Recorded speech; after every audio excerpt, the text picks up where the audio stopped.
Casas, tangível, gosto, valorizando, show.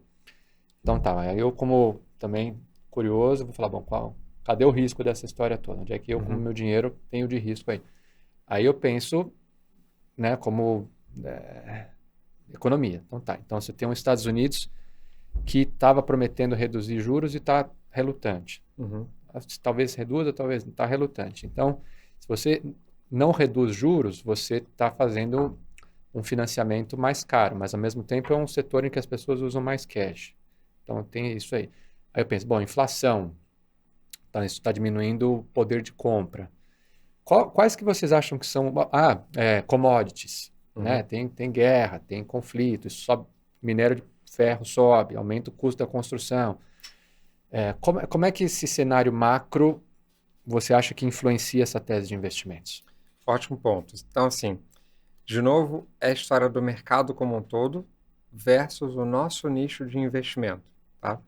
Então, eu vou contar um pouco do que está acontecendo no mercado americano. Quando a gente decidiu criar a Invisto, lembra que era metade de 22, tinha uma nuvem negra assim, cheio de trovões em cima do mercado, todo mundo falando, o mercado imobiliário americano vai derreter, porque Uhum. todo mundo acha que a próxima crise vem da mesma origem que a última veio.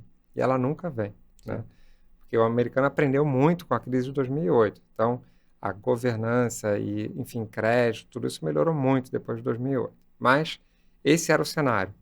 Mas esse é o cenário que a gente gosta. Eu prefiro muito mais começar no mar turbulento e provar que a gente consegue navegar no mar turbulento do que montar um negócio no mar super bom e Surfar uma onda depois eu que não já sei está. como é que vai ser na tempestade, né? Certo, certo. Então, isso já foi dimensionado para esse caminho aqui, tá? E aí, teve os juros continuaram subindo, tudo. Só que o primeiro fator que aconteceu, que pouca gente previu, foi quando o Banco Central americano subiu os juros, ele estava mirando na demanda. Eu vou aumentar os juros, o custo de financiamento vai ficar mais alto, as pessoas não vão comprar novas casas, eu vou reduzir o preço dos imóveis assim. Certo.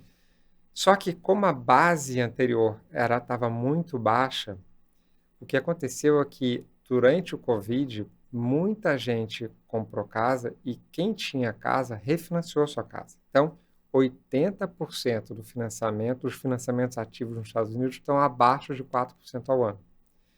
Então, quando o Fed subiu muito os juros, o primeiro efeito que ele fez foi a pessoa que estava pensando em vender a sua casa para comprar outra, ela desistiu de vender, porque se ela trocar por uma casa do O mesmo financiamento valor, fica mais o caro. financiamento fica mais caro. Tá.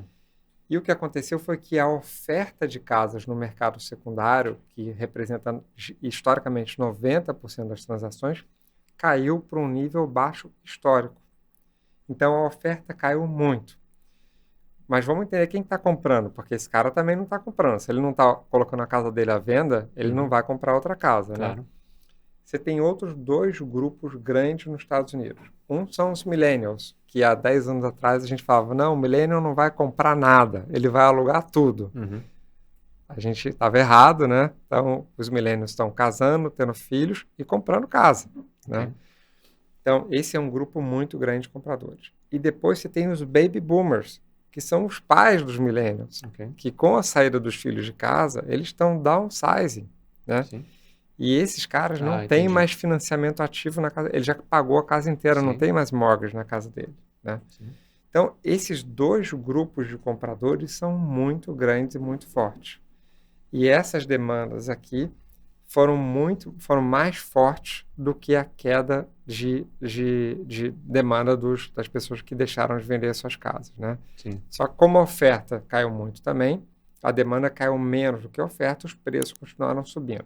Esse é o cenário do mercado de casas nos Estados Unidos em 23 e continua acontecendo agora, tá? Uhum.